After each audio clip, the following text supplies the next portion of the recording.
Jefferson, é a única forma da gente continuar vivo. É a única forma, porque esse país, se não fosse vocês e o que vocês produzem, a gente não tinha aguentado os últimos anos. Então, é um agradecimento que é nosso.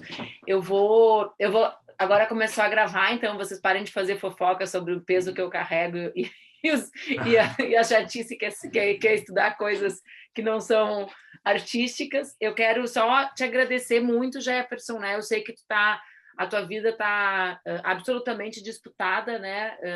Pelo teu talento, pelos teus méritos, pelo acontecimento. Sei que tu está relançando um dos teus livros, então está tudo acontecendo junto. Tu tem viajado o país inteiro, a gente tem te visto, todas nós, sempre com muito orgulho, ocupando um espaço que é proporcional ao que tu escreve, ao que tu entrega para a gente de presente, né? As reflexões que a tua escrita nos traz. Eu sei exatamente o gesto que é tu ter participar do clube nesse contexto, e quero te explicar rapidamente quem somos nós do clube, te dizer que muito mais participantes, nós não somos um clube majoritariamente de mulheres, então uma parte expressiva das nossas participantes assiste os nossos encontros gravados, né? Porque as rotinas são muito distintas, as pessoas fazem muito esforço para participar desse momento, que é, digamos, o luxo, né? De conversar com o autor, mas nós não conseguimos todas, talvez inclusive por sermos majoritariamente mulheres, acompanhar nesse horário todos os encontros que nós fazemos. O clube surgiu assim, Jefferson. Eu criei um clube para debater autoras mulheres. E nós estamos entrando na terceira edição desse clube, dura um semestre. Nós debatemos autoras do mundo inteiro, sempre de 6 países diferentes, sempre levando em conta uma participação majoritária de mulheres não brancas, né?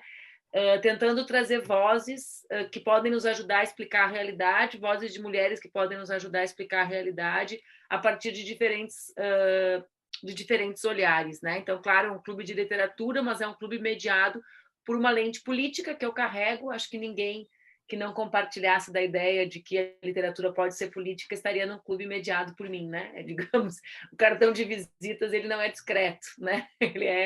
Ele tem essa questão. Só que eu, desde que criei o primeiro clube, tinha uma vontade muito grande de trabalhar com 3 obras, né? Conectadas, para mim, fortemente conectadas entre si, e eu não consegui encaixar, evidentemente, no meu clube de mulheres, porque eram obras de 3 autores homens: o Paulo Scott, com Marrom e Amarelo, o Faleiro, com Supridores, e Tu, com O Avesso. Então, faz mais de um ano que eu queria poder compartilhar com as pessoas essas 3 obras juntas, né? Porque, para mim, elas dialogam muito entre si, elas trazem elementos muito importantes da cidade que eu vivo, que é Porto Alegre, mas apesar de elas serem uma literatura produzida com essas características locais, para quem vive aqui, acho que elas têm outras camadas de impacto.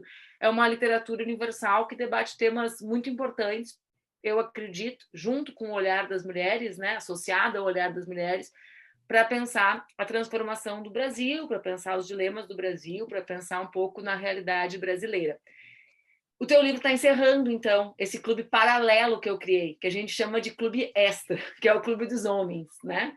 É o clube com essas 3 obras, é a nossa cota, a nossa política de cota, digamos assim.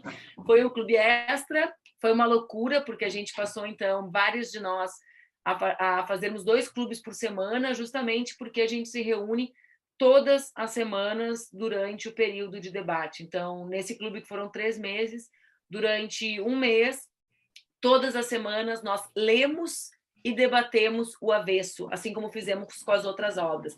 E além desse debate que a gente faz ao vivo, né, ainda tem um conteúdo extra que eu produzo com um conjunto de profissionais da história, da literatura, para a gente tentar tirar outros elementos, aprofundar ao máximo a leitura e aquilo que tu conseguiu produzir. Acho que o avesso terminou, digamos, esse ciclo com uma delicadeza que é tua, né, que é da tua escrita. No outro clube a gente terminou com a Aline Bey, né? Então são 2 autores muito diferentes, mas que têm uma característica que nós cremos comum, né? De ter uma delicadeza muito aguda, né? Quer dizer, com toda a delicadeza, nos fazer refletir e nos levar para lugares muito incômodos com essa delicadeza. É difícil chegar num lugar tão incômodo como tu nos leva, nos carrega com a tua literatura, com tanta delicadeza, com tanta sutileza, com tanto afeto, né? Acho que é uma palavra que se aplica. Então, para mim, é uma alegria muito grande poder conversar contigo. Tu sabe que essa obra mexeu muito comigo, ela me ajudou. Esse clube, a gente tem um pacto, né? Ele é um espaço de autocuidado coletivo, né? Eu acho que o Brasil provoca há muito tempo em muitos corpos um adoecimento, e nos últimos 3 anos o padrão de violência que a gente vive, ele é permanente, ininterrupto, e a gente acho que tem um pacto comum entre nós, que a literatura nos salva. O Avesso me salvou lá atrás, durante a campanha de prefeita. Tu lembra disso, eu acho, né? Porque virou motivo de uma piada com o nosso atual prefeito, mas porque não piada ao avesso, piada a resposta do nosso prefeito atual, mas o Avesso me salvou naquele momento, foi muito importante para mim, foi, digamos, a forma que eu encontrei de sobreviver um momento que é dificílimo de viver pessoalmente, e salvou muitos de nós nesse último mês, né? Acho que várias de nós fomos salvas pelos debates que fizemos em torno do teu livro, o que faz com que eu queira te agradecer mais uma vez. Como que a gente faz aqui, Jefferson, para eu não ficar falando tanto? Bem que eu vim numa aula da filosofia, né, gente? Fiquei lá a tarde inteira, tô assim, ó. A gente faz uma apresentação tua, livre, né? Claro, no tempo que tu quiser, dividir conosco, falando um pouco sobre a construção da obra, sobre o texto, e depois a gente faz uma rodada de perguntas, que sempre acontece de 2 maneiras. Uma parte as pessoas topam fazer com as suas vozes, e outra parte a gente respeita, né? As pessoas enviam as perguntas e eu faço para ti, cada um de acordo com a sua vontade e, enfim, a disposição no dia de hoje. Por fim, a última coisa que eu quero te dizer é que a gente fez um ajuste no clube. O nosso primeiro clube, ele não tinha nenhuma política de bolsas. E a gente eu achei, depois as pessoas concordaram, que fez muita falta, né? Num país como o nosso, a gente tem um clube majoritariamente composto por mulheres brancas. Nós somos a maioria de mulheres e éramos a maioria de mulheres brancas. Então, hoje no clube, a gente tem um mínimo de participação de 20, chega a 20 a 30% de mulheres negras, e nesse clube, nesse em particular, mulheres e homens negros, né? E pessoas trans. Então, a gente consegue fazer... Quando eu me refiro em bolsas, me refiro na entrega dos livros para as pessoas, né? Porque o problema maior é o custo dos livros no nosso país. Então, a gente consegue entregar de forma solidária, uma parte nós bancamos, as editoras bancam uma parte e as participantes bancam a outra parte. E eu acho que todos nós, ao final, concordamos que a gente... É mais que certo que a gente pague mesmo, né? Porque os bolsistas mudaram radicalmente os debates, trouxeram outros debates para o clube. Então, na verdade, é certo que a gente que ganha com a participação dos bolsistas, com um olhar mais crítico, com um olhar, enfim, de quem vive muitas vezes uma realidade que é debatida só na teoria por uma parte grande das pessoas brancas num país que a desigualdade é estruturada de maneira tão intensa a partir da questão racial. Então, também quero te dizer isso para tu saber que nesse clube, né, do teu livro, além das bolsistas mulheres negras, a gente, em função das obras, tivemos uma participação maior de homens negros, né? Embora as mulheres brancas e negras leiam bem mais que os homens. O clube enfim, é uma confirmação disso que a gente já sabia pelas estatísticas. Então é isso, eu quero te agradecer pessoalmente pelo que o livro fez comigo, te agradecer em nome de todas nós pela possibilidade de conversarmos contigo. Aqui tem várias, eu brinco, vou te contar um segredo, Jefferson, antes que chegue até ti por outras fontes. No livro novo que eu vou lançar, tem uma parte que é de dicas, né, de cada um dos temas, racismo, aí tem o avesso indicado. Daí eu mandei para revisão e chega, quando eu vou ler a revisão, tem do lado do teu nome assim, inclusive gato. Daí eu pensei assim, quando que eu escrevi isso do Jefferson? A editora escreveu, esqueceu de apagar e quase que o livro foi para gráfica com uma observação, inclusive gato, do lado do teu nome. Eu queria morrer. Eu peguei e já pensou se a Planeta roda um livro com isso em meu nome? Ninguém ia saber quem foi que botou a observação. Então, quando alguém que me conhece chegar para ti e falar, inclusive gato, é porque nas tuas costas, faz uns 2 meses, eu estou fazendo essa piada, porque eu quase rodei um livro que tinha um parênteses do lado do teu nome, inclusive gato. Então, virou uma piada interna do clube e eu não gosto de fazer piada pelas costas, Jefferson. Não acho muito educado. Acho mais legal que a vítima conheça a piada. Então, bem-vindo. A palavra é tua, e eu tento sempre fazer com que o encontro não tenha muito mais que 1 hora, para também não te cansar tanto, porque eu sei que é difícil a rotina que tu está vivendo. Obrigada, Jefferson. Seja bem-vindo. Obrigado, Manu. Eu só peço um segundinho só para eu fechar a janela aqui, porque eu estou no centro de São Paulo e aqui é muito barulhento. Só um minutinho. Fique à vontade.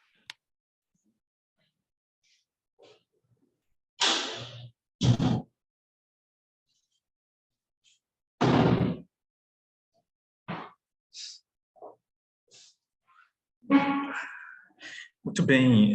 Bom, já que estamos vivendo em tempos de memes, né? Então virou um meme interno, então, né, inclusive gato. Bom, podia ser pior. Quero garantir por experiência própria. Podia ser pior. Muito bem. Bom, uma alegria, como eu disse, né? Estar aqui com vocês. Também me sentindo assim muito privilegiado, né? No sentido de vocês abrirem uma exceção e de lerem, né, autores homens. A gente sabe que é difícil, né, que a gente tenha público leitor de autoras, e a gente sabe o quanto é difícil também que autoras consigam a publicação, né, e consigam visibilidade, consigam leitoras e leitores, né. Eu tenho uma política, né, de quando eu vou na livraria, mesmo que eu vá no intuito de comprar um livro específico, né, e se esse livro é específico de homens, eu acabo levando também uma autora ou alguma escritora. Foi o que aconteceu exatamente hoje. Estou até aqui, está na sacolinha ainda aqui. Peguei 2 livros. Um deles é o do Arthur, que é uma experiência que ele teve com uma cartomante, né? E ele vai falando como foi essa experiência, assim, de modo muito filosófico e poético, né? E como eu tenho uma mãe que é cartomante, então vou dar de presente para ela também, enfim, fazer as reflexões. E a outra foi da Natalia Ginsburg, né? Que é um livro de crônicas dela também, Não Me Pergunte Jamais. E tem uma crônica aqui sobre a velhice que eu achei muito bonita, assim. Eu abri justamente na página que ela estava falando sobre a velhice e, enfim, foi um achado, assim. E eu já tinha lido já a Natália e acho que ela é incrível, maravilhosa. Mas é isso. Então a gente aplica nessas políticas também éticas, né? Também no dia a dia, assim, na prática, né? De você também entender onde é que você está colocando o seu dinheiro, né? Que livros você está comprando, né? Acho que isso é bastante importante. Eu não sei exatamente por onde começar, assim, a conversa com vocês, né?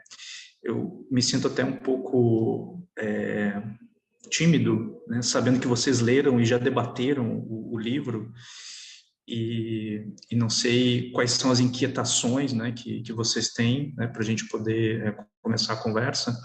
Mas o que eu posso iniciar dizendo é que esse livro, O Avesso da Pele, ele foi um livro diferente dos outros, né?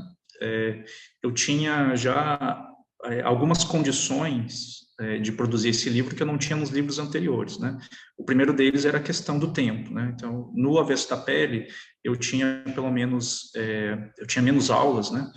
E conseguia ter pelo menos 2 tardes, né? Para conseguir escrever o livro, e por isso ele foi escrito em 1 ano e meio. É relativamente rápido, né? Você fazer um romance em 1 ano e meio. Os outros livros custaram mais tempo, né? O Beijo na Parede foi 6 anos de escrita e o Estela Sem Deus foram 5 anos.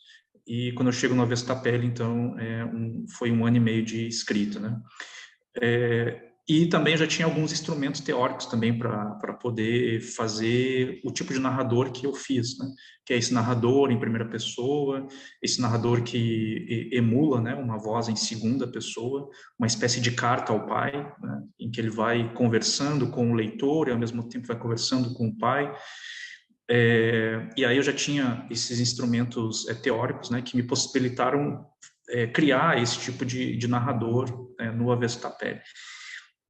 Além disso, eu também tinha muito claro o que eu queria com esse livro, que era justamente tratar de uma relação entre pai e filho, né? Acho que esse é o, digamos, o carro-chefe, né, da minha ideia de fazer esse romance, e que ele fosse atravessado por outros temas, né?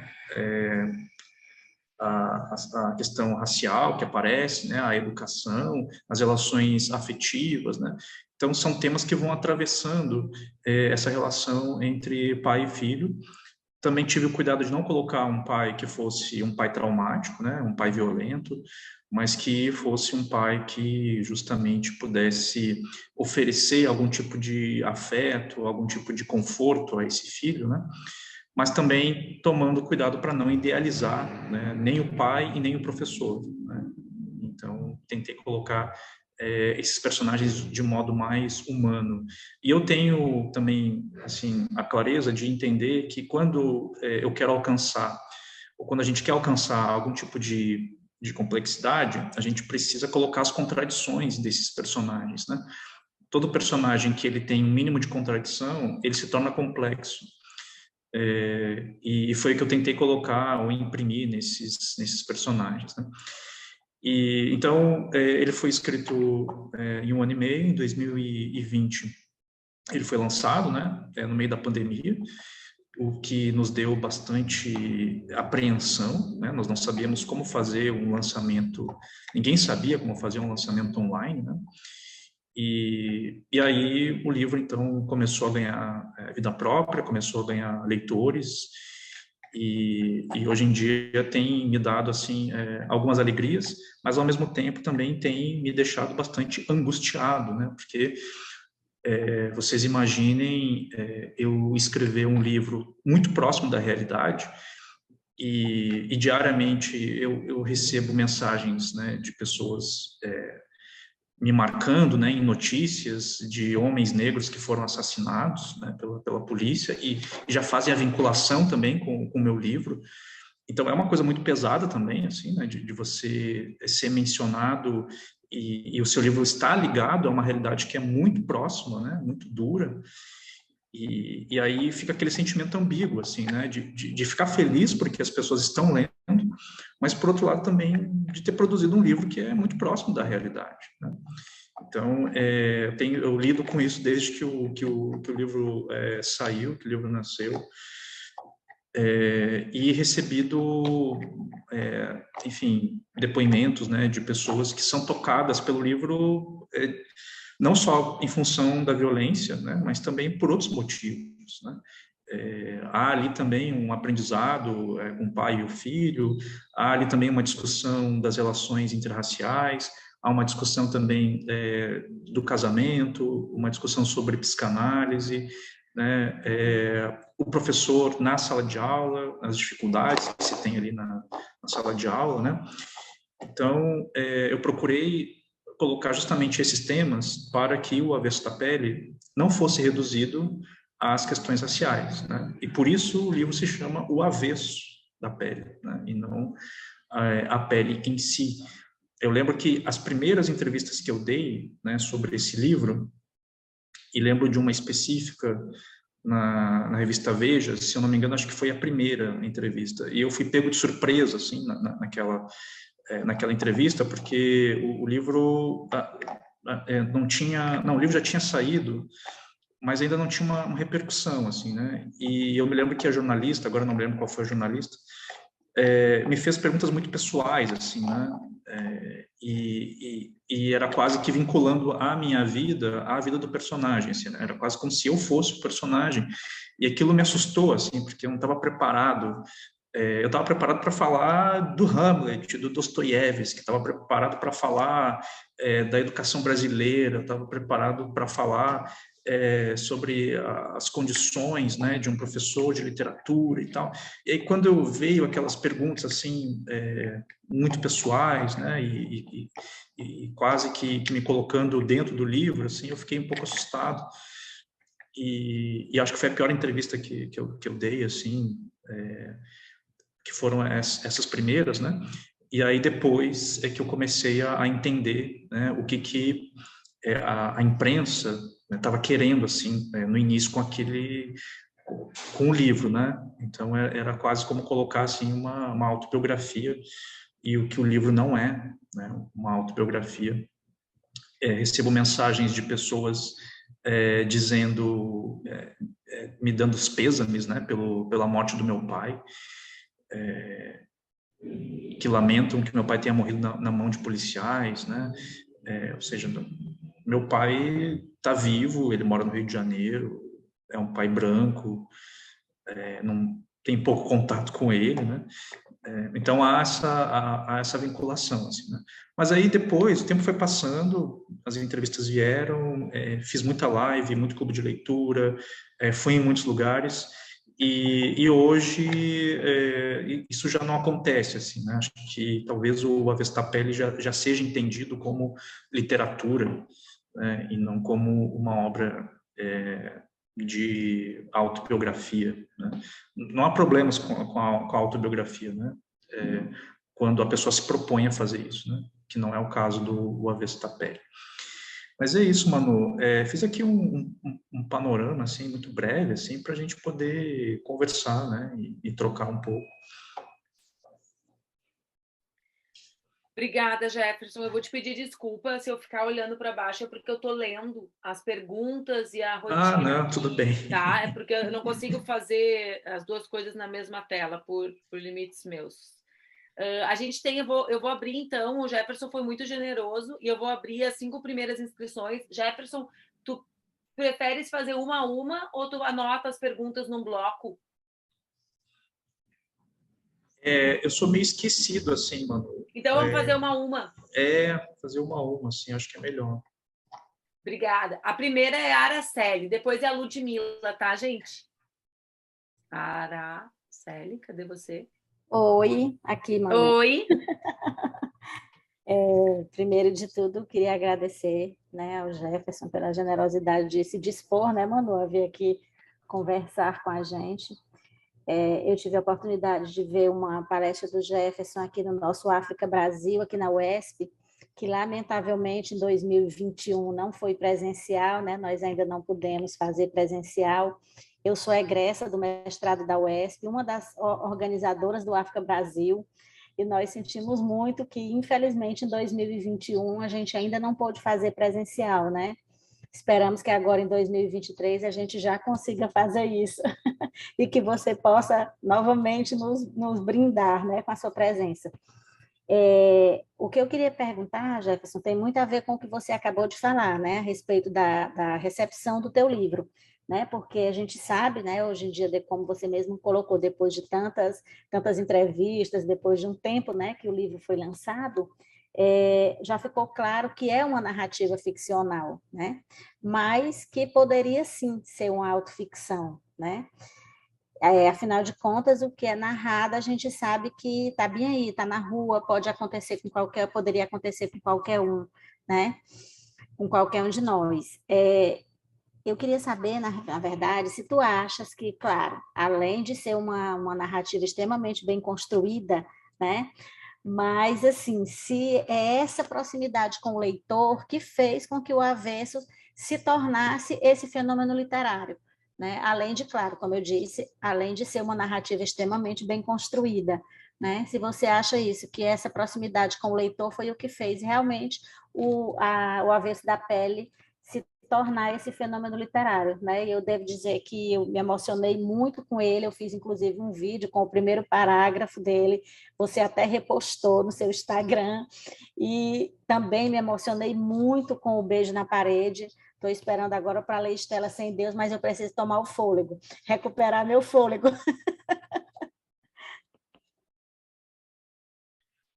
Olha, nós tentamos, de certo modo, prever, né, o que o leitor vai sentir, né, o que pode, digamos, capturar a atenção do leitor, mas é sempre muito incerto, né, porque você pode tentar manipular a linguagem, é o que a gente faz, né, a gente manipula a linguagem para causar um determinado efeito, mas é incerto, porque a ficção e toda obra de arte, ela é aberta, né, às interpretações, ela é muito aberta para as recepções, né, então as pessoas são capturadas por diversas questões, né, que elas identificam ali no livro, né, mas o que eu posso dizer, assim, de modo mais genérico, assim, né, da recepção do livro, é que eu vou fazer aqui um recorte de raça, né? Quando a recepção é feita por pessoas negras, né? Ou seja, as mensagens, né, que eu recebo, enfim, as críticas, os comentários que eu recebo das pessoas negras, é sempre, ou na grande maioria das vezes, é no sentido de identificação quase que imediata, né, com aquelas situações de racismo que vão sendo colocadas ali, e há uma identificação também com as relações interraciais também, então vai um pouco nesse sentido, assim, né? Não que elas não sejam tocadas também por outras questões, né, que o livro apresenta, mas eu vejo que nessa questão racial, assim, as pessoas pretas têm uma identificação, assim, com o livro quase que imediata. Já quando o livro é recebido pelas pessoas brancas, né, no que diz na questão racial, eu vejo, assim, em alguns casos, uma surpresa, né? Ou seja, as pessoas ficam surpresas de identificarem situações racistas, né, que o livro apresenta, e que elas nunca tinham se dado conta disso, né, nunca tinham pensado sobre isso, né? O que, na minha visão, é muito preocupante. É muito preocupante que o livro cause essa surpresa. Ou seja, não era para causar surpresa, era para as pessoas saberem que essas violências acontecem com as pessoas negras cotidianamente, né? É que nem aquele caso que eu costumo contar de uma senhorinha lá do interior do Rio Grande do Sul, né, descendente de italianos, né? Aos 75 anos, ela leu o Avesso da Pele, e num clube de leitura ela disse isso, ela disse, olha, tenho 75 anos e li seu livro e agora eu descobri o que é o racismo. E aí isso é muito preocupante, porque embora ela estivesse vendo aquilo como um elogio, né, eu acho preocupante onde é que ela estava nesses 75 anos, né, que não se deu conta, né, que como é que o racismo opera, né. É muito preocupante, porque o que a gente está discutindo aqui ainda a gente ainda está nas famosas bolhas, né. E aí quando a gente vai aí para a sociedade, assim, de modo mais amplo, a gente vê que essas discussões ainda estão engatinhando, assim, né? Ainda falta muita coisa.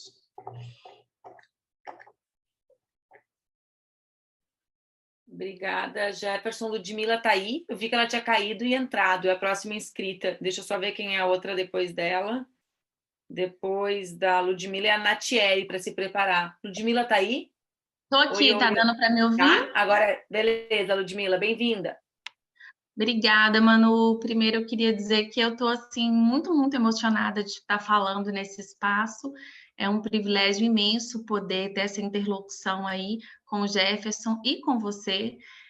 Eu participei do clube agora que se encerrou das leitoras femininas e fiquei louca para me inscrever para falar, mas não foi possível. Então não queria perder essa oportunidade hoje. Eu, infelizmente, não pude participar do Clube Extra, mas eu comprei todos os livros e estou terminando o Marrom e Amarelo, mas o Avesso da Pele foi o primeiro livro que eu li esse ano. E eu li por indicação do Bookster e eu tinha escutado um podcast do Jefferson com o Buxter no Daria um Livro, e aí me fisgou completamente. E, assim, é muito impactante falar de racismo. Essa fala agora que o Jefferson fez com relação à senhorinha de 75 anos é uma coisa que eu penso muito, porque eu estou com 41 anos e esse tema tem me atravessado de uma forma muito intensa nos últimos 2 anos. E recentemente eu estava escrevendo um trabalho e uma das coisas que eu escrevi foi que eu tenho um sentimento de raiva, de indignação e de vergonha por me dar com essa questão tão tarde na minha vida, por me dar conta disso de uma maneira assim, como é que eu fiquei sem enxergar tanta coisa por tanto tempo, sabe? E acho que isso tem a ver, sim, com essas bolhas, tem a ver com os privilégios que eu recebi, né, pelo acaso da vida, mas, assim, é tão difícil isso, é tão conflitante isso para mim, embora tarde, eu fico muito agradecida aí ao universo de ter tido a oportunidade de chegar nesse debate, de chegar nessa discussão. Então, eu queria muito falar desse mal-estar, que eu acho que é algo que pode ser partilhado aí por um tanto de gente. Que bom que essas discussões têm ganhado espaço, que bom que, em meio a tanto fascismo, a gente ainda tem conseguido pessoas que têm trazido aí a necessidade de falar dessas questões. E a minha pergunta teve uma passagem do livro que me tocou muito, que foi quando você fala do feminismo, né? Quando você coloca aquela discussão que... Ai, gente, desculpa, eu estou muito nervosa, eu não lembro o nome da personagem feminina, que ela diz onde é que o feminismo... onde é que a luta antirracista estava quando a minha mãe estava sozinha com os filhos para criar, que quem conseguiu dar amparo para ela foram as cervejas que ela tomou, as cachaças que ela bebeu, né? E aí que você faz uma discussão muito bonita assim, a respeito da diferença da mulher negra para o homem negro na nossa sociedade. E aí entra na questão da interseccionalidade, né? De questões de gênero, de questões de classe. Eu queria te escutar um pouquinho, porque essa foi uma parte que talvez tenha me tocado muito em função das coisas que eu venho estudando e que eu venho descobrindo. É isso. Muito obrigado, Ludmila, pela pergunta.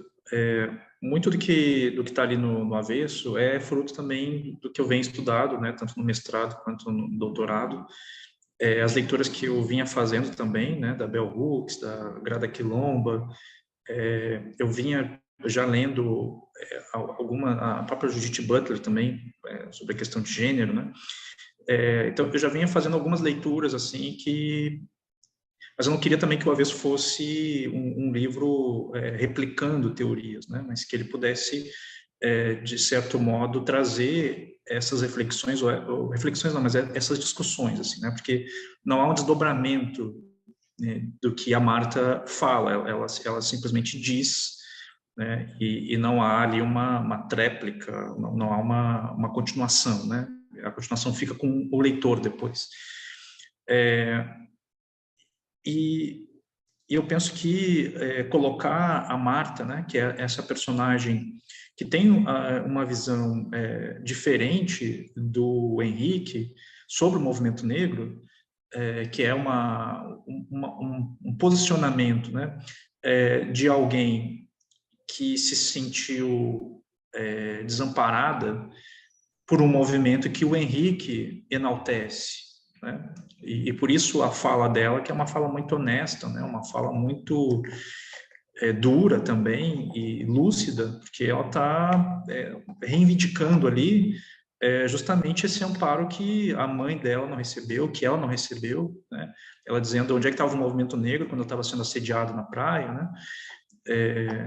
Onde é que estava o movimento negro quando a mãe bebia, né? Porque foi justamente a bebida, né? A cachaça que manteve ela de pé, né? Vejam o quanto isso é duro, né?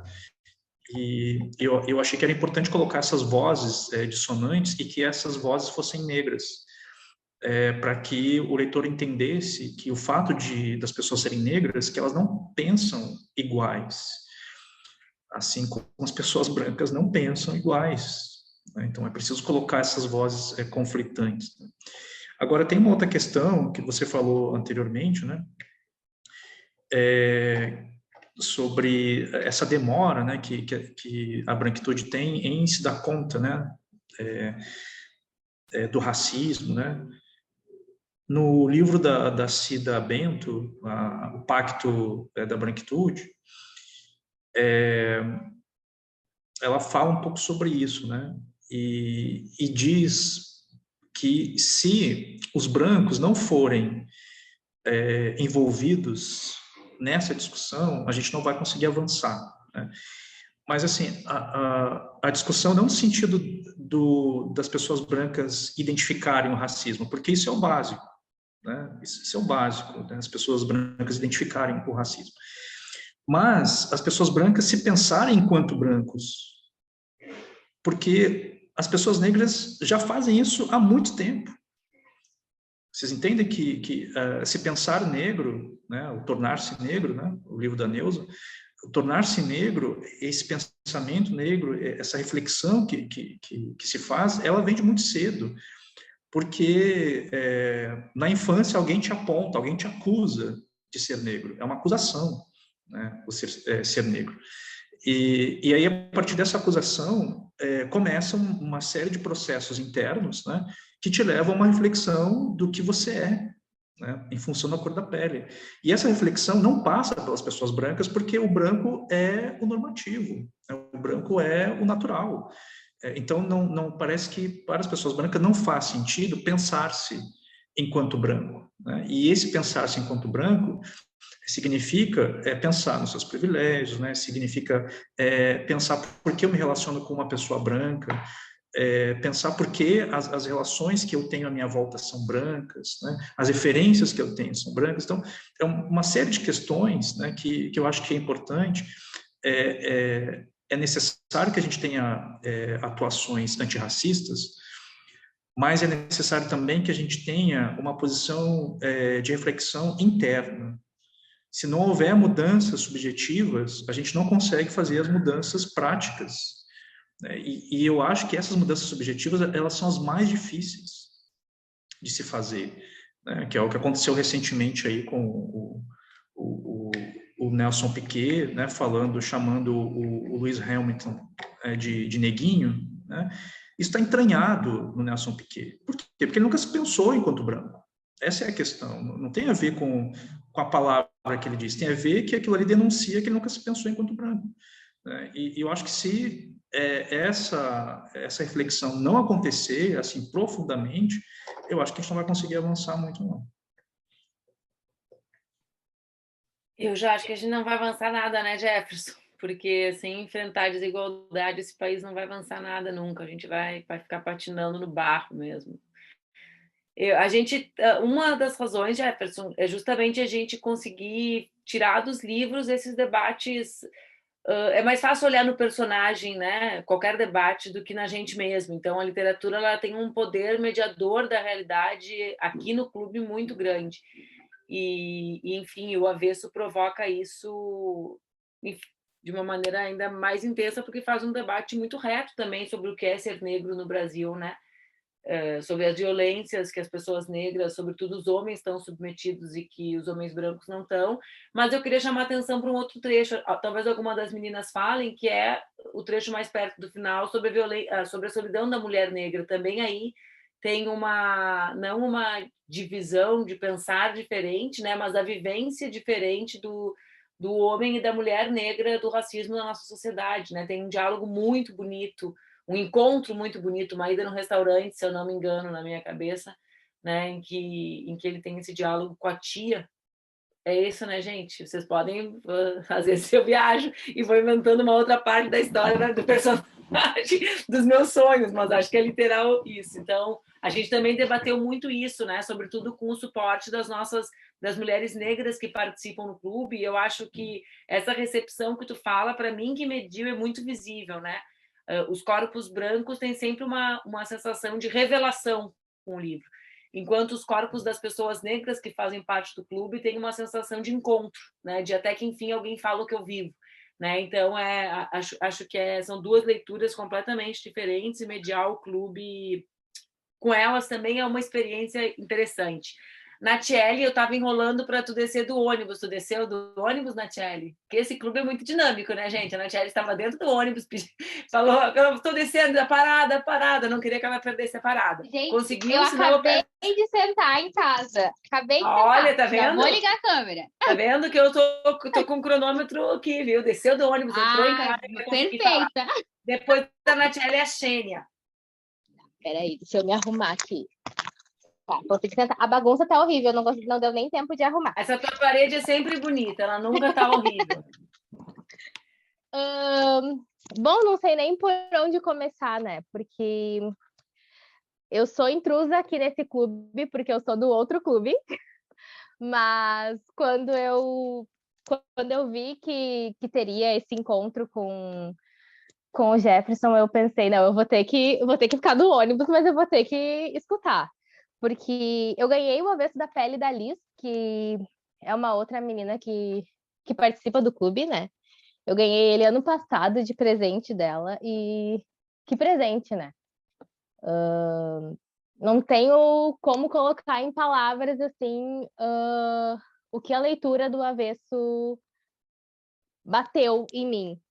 Com certeza, hoje, é a minha literatura brasileira preferida, assim, não tem igual. E eu queria, primeiro de tudo, agradecer o Jefferson por essa escrita, por essa leitura, por este livro. É aquilo que a gente estava falando antes, né? Da proximidade do negro com essa leitura. E por mais que a gente tente ler apenas com o olhar do leitor, não tem como a gente não se colocar naquelas situações, né? Eu sou uma mulher negra, sou professora, mas o meu pai é um homem negro, o meu melhor amigo é um homem negro, os meus primos são homens negros que moram em Porto Alegre. Então, ler o Avesso não foi simplesmente uma leitura comum. A gente não... eu acho que é impossível a gente não conseguir se colocar na realidade, ver os locais onde o livro passa, né? As ruas onde o livro passa, e são locais que a gente passa, que durante a nossa vida inteira, né, a gente frequenta, e enfim. Eu queria perguntar para o Jefferson, primeiro agradecer, e queria perguntar para ele qual foi a maior dificuldade dele em escrever esse livro, se teve alguma dificuldade, ou algum momento em que ele estava escrevendo e parou, assim, deu aquele baque, né?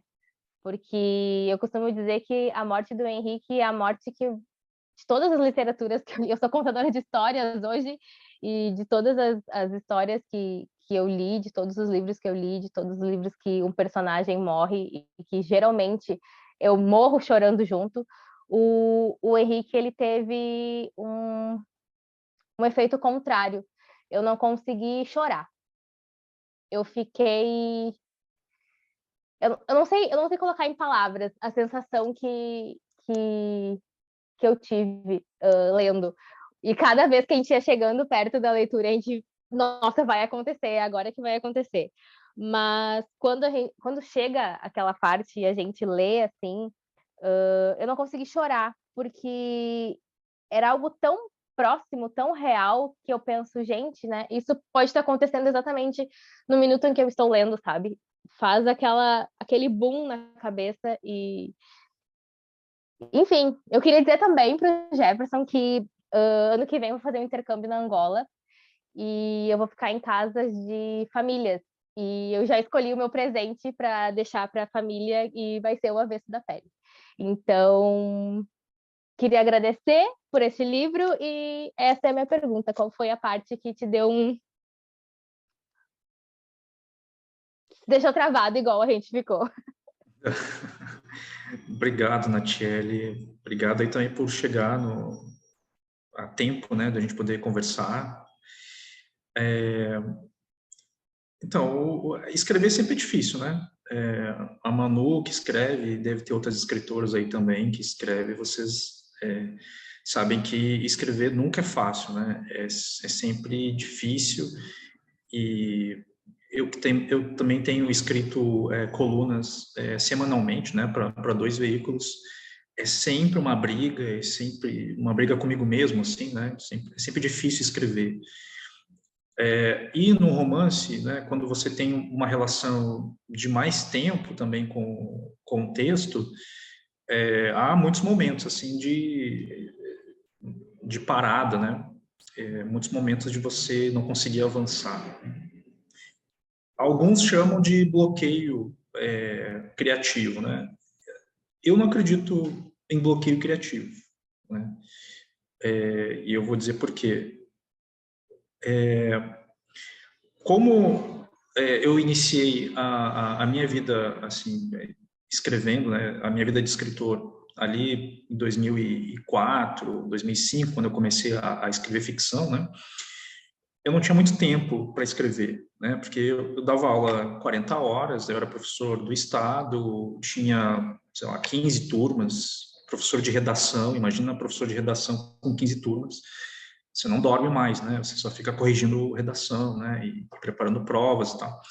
Então, eu tinha pouco tempo. E no pouco tempo que eu tinha que produzir, né? Não podia me dar o luxo de parar, agora não estou sem criatividade, não vou conseguir escrever, enfim. Então, eu tinha que escrever. Era o tempo que eu tinha para poder fazer isso. É claro que chega alguns momentos que você sente uma dificuldade de avançar no texto, né?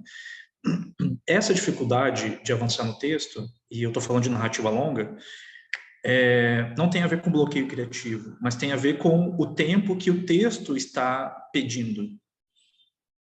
O tempo, ele te pede um tempo, né? E nós não podemos atropelar esse tempo. Ele precisa de um tempo de maturação, e pelo menos comigo é assim, né? E por isso que eu não tenho uma pressa, eu tenho uma ânsia de fazer o livro, mas eu não tenho pressa em escrever, porque a pressa em escrever, ela atropela justamente o texto.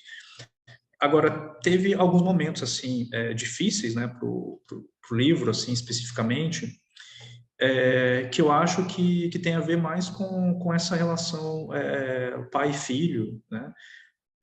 Principalmente pensando na minha relação que eu tive com meu pai, que é uma relação de ausência, né? E de quando eu me tornei pai também, né?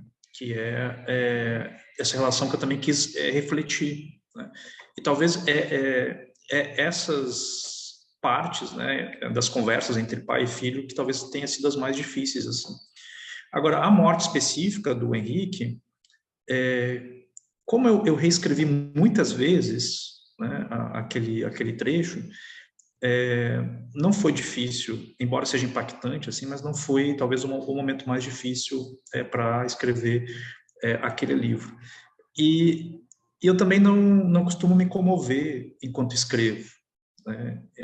Eu talvez me comovo no momento da criação, assim, quando eu imagino uma cena, quando eu imagino um argumento, quando eu imagino uma fala, assim, mentalmente, eu me comovo, assim, sabe? É como se eu estivesse ganhando falas ou personagens, né, mentalmente, né? Mas na hora da escrita, eu procuro ser frio, não sei se eu posso usar essa expressão, assim, né? Ou ser mais técnico, né? Para que eu tenha consciência do que eu estou fazendo ali, né? Mas depois que eu terminei o livro, Natiele, eu lembro que eu já estava no último prazo assim para mandar para a editora, e aí eu mandei para o meu editor a última versão, e eu lembro de ter eu estava sozinho em casa e eu fiquei assim bastante mal, assim, né, depois que eu mandei o e-mail, e eu precisei sair de casa. Era muito pesado, assim, ter terminado o livro, e fui caminhar um pouco, porque eu acho que eu tinha sido sequestrado pela literatura, né? E eu precisava voltar para a realidade, de tão imerso que eu estava naquela história, né? E tanto tempo de relação com esse texto, né, faz com que você seja, de fato, sequestrado pela ficção. E aí eu precisava voltar para a realidade. E o modo de voltar para a realidade foi caminhar na rua, ver pessoas. Foi isso. Eu acho a morte dele uma das passagens mais impactantes que eu já li, Jefferson, viu? Inclusive, quando fui gravar o vídeo de apoio, eu terminei o vídeo desse livro com essa parte, eu não consegui gravar inteiro pela primeira vez na minha vida um texto, porque eu comecei a chorar. Porque ler em voz alta torna ainda mais forte. Xênia, tu tá aí, Xênia? Depois da Xênia, a Cibele. Xênia? Tô sim, tô aqui. Bem-vinda. Obrigada, boa noite, gente. Vou fazer minha pergunta, mas antes eu preciso falar que eu sou uma das pessoas que foram impactadas pelo livro, assim, desde o início,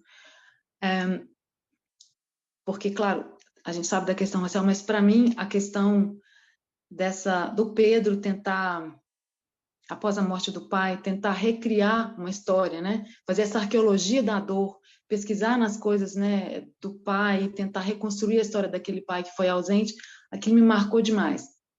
E eu tive que parar de ler umas 3, 4 vezes no início, porque eu pedi meu pai exatos 2 anos, e eu li seu livro no ano passado. Então, aquilo para mim, eu fiquei pensando assim, gente, se o Jefferson não passou por isso, alguém muito próximo passou por isso, porque ele realmente conseguiu colocar em palavras tudo aquilo que eu não conseguia articular. Da dor que a gente sente, de tudo... Bom, de todos aqueles momentos pelos quais a gente passa. Meu pai, ele era filho de... Meu avô era negro, eu não cheguei a conhecê-lo, então esse livro também me ofereceu uma chave de interpretação daquelas vidas, assim, porque você deixa claro isso no livro, como que a questão racial, ela molda também a personalidade. Algumas coisas que que eu percebia, né, que poderiam ser da personalidade da pessoa, talvez não tenham sido, talvez tenham sido o impacto, né, da questão racial na vida deles. Então, ainda estou nesse processo de fazer esse movimento de entender muitas coisas e tal, então eu te agradeço por isso. Não sei se eu me embolei, se me fiz entender, porque realmente eu fiquei muito emocionada. Mas a minha pergunta é sobre o processo criativo, assim, eu gostaria de saber como é que você reconcilia, né, a sua criatividade de escritor com o seu saber de professor de literatura, de doutor em literatura, parabéns. Se é uma coisa que te impulsiona, se te limita. Eu percebi por alguns livros que você citou, por exemplo, O Jogo da Amarelinha, que você parece gostar muito de subverter, né, essas regras. Então, eu queria que você falasse um pouco sobre isso, por favor. Muito obrigada. E parabéns pelo livro. Obrigado, Xênia. Gostei muito da expressão, né, arqueologia da dor, porque eu acho que há, de fato, ali uma escavação, né, dos sentimentos e uma escavação para remontar essa vida do pai, tirá-lo da estatística, né, e dizer que ele tinha uma vida, né, e a partir dessa vida há uma escavação ali, né, de afetos, né, e eu acho que é muito apropriado, assim, você ter trazido essa expressão.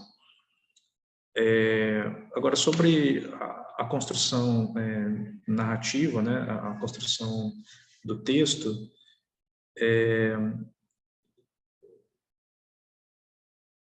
eu tento, de certo modo, assim, como eu trabalhei com muita teoria, né, e eu sempre tive um receio de fazer escrita criativa, né? Primeiro porque eu não tinha dinheiro, né? Quando surgiu o curso de escrita criativa, eu queria muito fazer e não tinha dinheiro. Depois veio a possibilidade de fazer um mestrado em escrita criativa, né?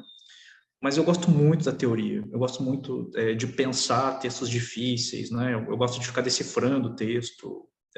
Quanto menos eu entendo, mais eu gosto, né, do que eu estou lendo, assim.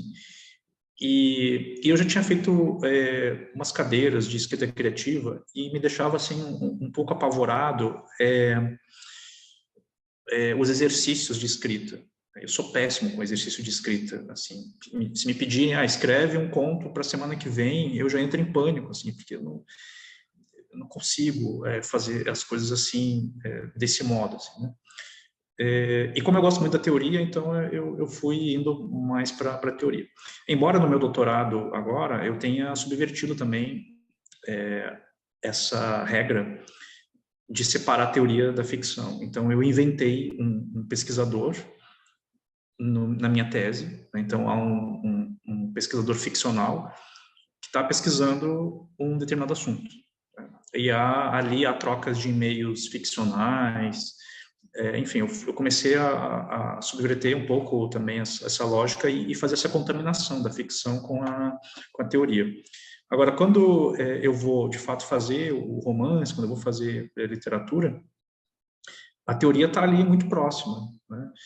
E eu tento também não tratar a teoria muito diferente da linguagem literária.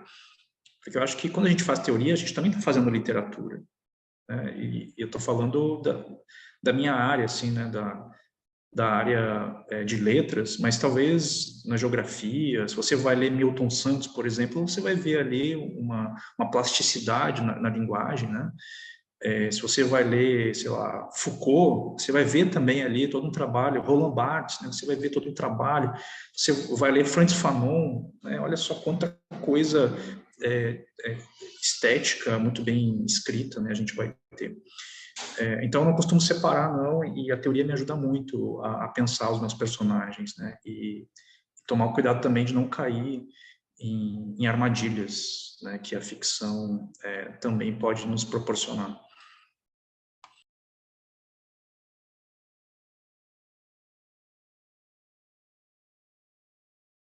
Eu de microfone fechado. Agora, a Cibele é a nossa última inscrita, depois eu faço as 3 perguntas de uma vez só, tá, Jefferson? Então, você vai ser essa e mais uma pergunta que vai englobar 3. Cibele, tá aí? Tô sim. Bem-vinda. Oi. Boa noite, Jefferson, boa noite, Manu, meninas e meninos.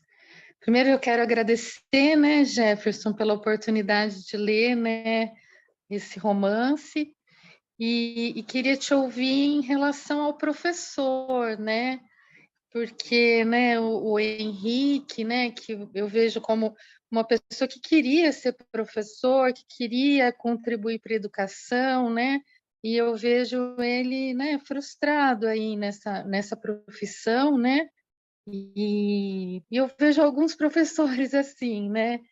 Eu queria que você falasse um pouco sobre isso, né? Até no Garotas, um livro que a gente leu no outro clube, tem também personagens, professores assim, isso na Inglaterra, né? Então, então eu queria que você falasse um pouco disso. E a outra coisa é sobre o crime e castigo, né? Porque essa coisa dele conseguir tocar os alunos através do crime e castigo, eu queria que você falasse um pouco dessa escolha, né? Que eu até fico pensando, né, em relação ao final, né? Aos policiais que não têm a culpa pelos crimes que cometem, mas assim, eu queria que você falasse o que é, né? Por que o crime e castigo, né? Que, aliás, estou lendo, que eu não tinha lido ainda, estou lendo por sua causa. Obrigada, é isso. Obrigado, Sibeli, pela pergunta. Então, agora eu tenho mais clareza de certos... assim, eu posso falar em projeto literário, né? Um deles primeiro, a formação de leitores, né? Eu acho que a literatura tem esse papel de formar leitores, então, por isso eu também ofereço uma linguagem que não tem dificuldades, né, para o leitor. E eu acho que também você colocar referências de clássicos, por exemplo, também é uma espécie de formação de leitores. Foi o que aconteceu com você, né? Então, você foi no Dostoiévski, né?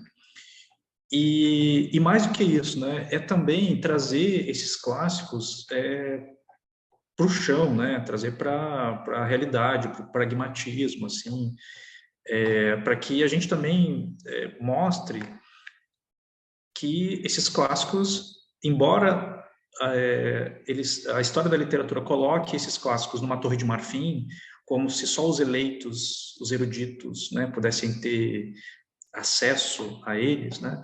O que eu procuro trazer desde o Beijo na Parede, né, em que o personagem fica carregando o Don Quixote debaixo do braço para lá e para cá, né? Embora ele não leia o Don Quixote, mas ele fica caminhando para lá e para cá com ele.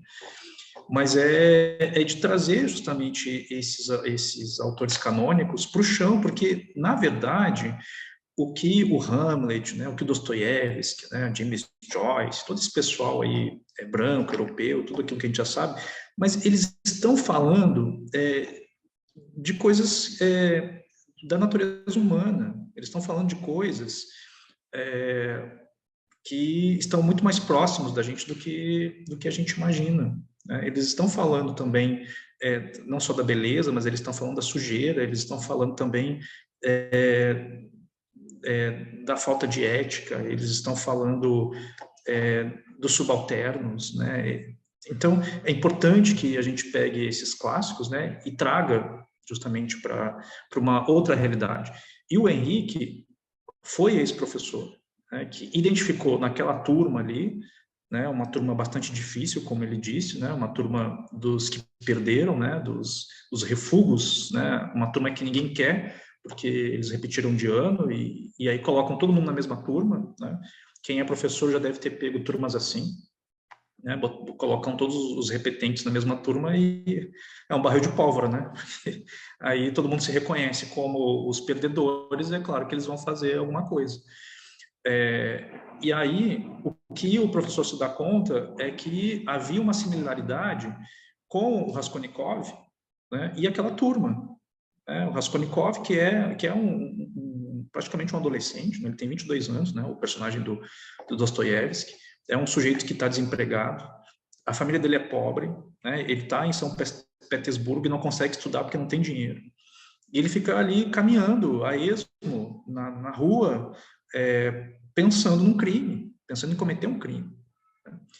Então, o que o Henrique fez foi justamente identificar algumas possíveis identificações com esse personagem e levar para a turma. Agora, esse cansaço, né, que o Henrique vai demonstrando ao longo da narrativa, eu acho que era importante que o leitor não ficasse com aquela sensação de que o Henrique era um herói, assim, no sentido clássico, né, aquele que vai causar grandes modificações, né. Eu tinha muito medo, assim, de fazer um professor herói, para que a gente também, por outro lado, não ficasse validando a precarização da profissão do professor. Eu não podia fazer isso. Isso seria desonesto, né? Eu colocar esse professor como alguém que causa uma grande mudança. A mudança que ele consegue fazer talvez tenha sido no Peterson, né, que é aquele personagem, aquele aluno que vai se interessar pela história. Não que vá mudar assim diretamente, mas ele vai se interessar pela literatura, né? E Peterson tem esse jogo com São Petersburgo também, né, que eu quis colocar ali. Então, eu acho que era um cansaço necessário, né? E a escolha do Dostoiévski foi justamente para isso, para trazer os clássicos para a terra, né, para o chão. Eu vou te ler, Jefferson, rapidamente, para a gente encerrar naquilo que eu me comprometi contigo, as 3 perguntas que a gente tem, vou te ler de uma vez só, para tu fazer uma única fala sobre elas, tá? A Débora faz uma pergunta que é como tocar os corações das pessoas que negam o racismo estrutural? Qual o papel da literatura nisso? A Bianca, ela diz que não quer fazer nenhuma pergunta, mas ela quer fazer um comentário. A Bianca é a nossa delegada de polícia. Né? É famosa aqui porque a gente tem uma delegada entre nós, então todos os nossos debates sempre tem um agente da lei nos fiscalizando, quando a gente fica assim muito contra as forças do Estado. Mas a Bianca diz que, quanto delegada de polícia branca e ciente dos seus privilégios, precisa dizer que as obras são extremamente necessárias porque colocam o dedo na ferida e fazem ter vergonha das condutas policiais, de muitas condutas policiais. Que exatamente por isso ela tem indicado o livro para os colegas policiais dela. Então, é um testemunho, não é uma pergunta. E a Leslie queria que tu falasse um pouco sobre a intertextualidade no livro. Já falaste um pouco sobre o Crime e Castigo, com os filmes Os Incompreendidos, as músicas do Luiz Melodia, se essas são influências direta tua. E também sobre o Oliveira Silveira na narrativa, se tem relação com a intertextualidade. São essas as perguntas. Então, obrigado aí pelas perguntas, pelos comentários. E essa questão de fazer intertextualidade, eu sempre torci um pouco o nariz assim, para livros que trazem muitas referências, porque dependendo, parece que o narrador quer ficar se exibindo, né? Quer mostrar que é erudito, que conhece, assim. Então. E aí, quando eu li alguns livros assim que mostram muito assim, erudição, eu já começo a desconfiar daquele narrador. Assim. Então, eu prefiro colocar as referências mais no subtexto, né, que sejam mais escondidas, assim. Mas, no caso do Avesso da Pele, era necessário que essas referências acontecessem, né, até porque a gente tem um professor de literatura, né, que, enfim, tem acesso aos bens culturais, a gente tem o filho dele, o Pedro, está fazendo arquitetura na URGS, né, então ele tem um know-how, assim, de referências, e faz sentido que essas referências apareçam. Agora, elas não aparecem ali gratuitamente, né? Elas têm um porquê, né? De elas estarem ali. Claro que entra aí o meu gosto também, né? Mas elas precisavam dialogar com os personagens e com as cenas. No caso do Luiz Melodia, aliás, saiu uma crítica na 451, em que um crítico disse que o Avesso da Pele era uma narrativa, uma narrativa, não sei se ele usou esse termo, mas alicerçada em Luiz Melodia e Dostoiévski, né? Eu achei tão bonito isso, né, de ele fazer esse arco, né? Então, você pegar lá Luiz Melodia e entender que eles dialogavam também, né, com Dostoiévski. Então, eles têm uma função ali, né? O Luiz Melodia, por exemplo, com a música Absurdamente Morte, né? Que é quando o personagem coloca os fones, que ele sai caminhando, e aí termina o capítulo justamente ele escutando a música Absurdamente Morte, né? Que é um prenúncio do que vem pela frente, né? E aí ele vai dizer, e a música diz, né, no refrão, ninguém morreu, sou um morto que venceu, não sou um corpo que venceu, né? E isso é muito forte, né? E de fato é isso, é um corpo que vence na narrativa do filho. Ele se transcende na narrativa do filho. Né? Então, acho que essas referências têm a ver com isso. Agora, falando da primeira pergunta, né, que a Manu trouxe, que eu acho que é o mais delicado, assim, como é que você toca o coração das pessoas, né, que não acreditam, né, no racismo estrutural. Eu acho que essas pessoas não têm coração. Então, como é que você vai tocar as pessoas, né, que é muito difícil, assim, é muito difícil e creio que a gente vive num período muito difícil de completa indiferença. Né? Então, talvez a indiferença seja o nosso maior mal hoje em dia, é você se tornar indiferente ao outro. Né? Acho que a indiferença é a pior violência que a gente pode ter em relação ao outro. Né? E eu acho que essas pessoas, elas só conseguem ser tocadas ou quando elas têm medo, porque, assim, no livro da Grada Quilomba, no Memórias da Plantação, ela faz uma análise de como acontece esse processo na branquitude, assim, né? Agora não me lembro muito bem quais são as fases, assim, mas ela diz coisas interessantes ali, que mostra que, primeiro, as pessoas brancas, elas negam, né, que são racistas, né? Então, há esse movimento da negação, né?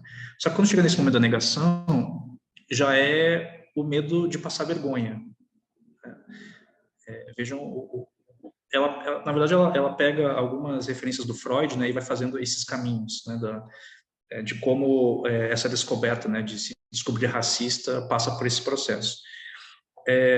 E aí, quando a pessoa branca se dá conta, né, ela nega por vergonha, depois ela começa a entender que se ela não mudar, ela vai ser cancelada ou ela pode ser criminalizada. Então, entra aí também um jogo, assim, que é uma espécie de medo da lei, o medo do cancelamento, o medo de passar vergonha, mas nunca algo vindo de maneira humana, ou seja, de olhar para o outro e compreender o sofrimento do outro.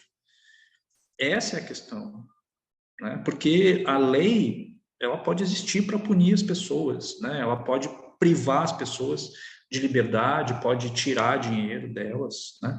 Mas a lei não passa pelo córtex, ela não passa pelo coração, né? E se a gente for causar mudanças a partir apenas da lei, apenas a partir da punição, a gente não vai muito longe. Vigiar e punir não funciona, já dizia Foucault, né? A gente precisa justamente avançar para que as pessoas não olhem mais para o outro pelo olhar da diferença. A gente precisa olhar para o outro com uma visão de singularidade, que é diferente, né? Porque quando a gente olha para o outro com essa visão de diferente, a gente acaba valorando a pessoa. E geralmente a gente acaba valorando para baixo, né? Ou seja, o diferente é sempre pior, é sempre menor, é aquilo que...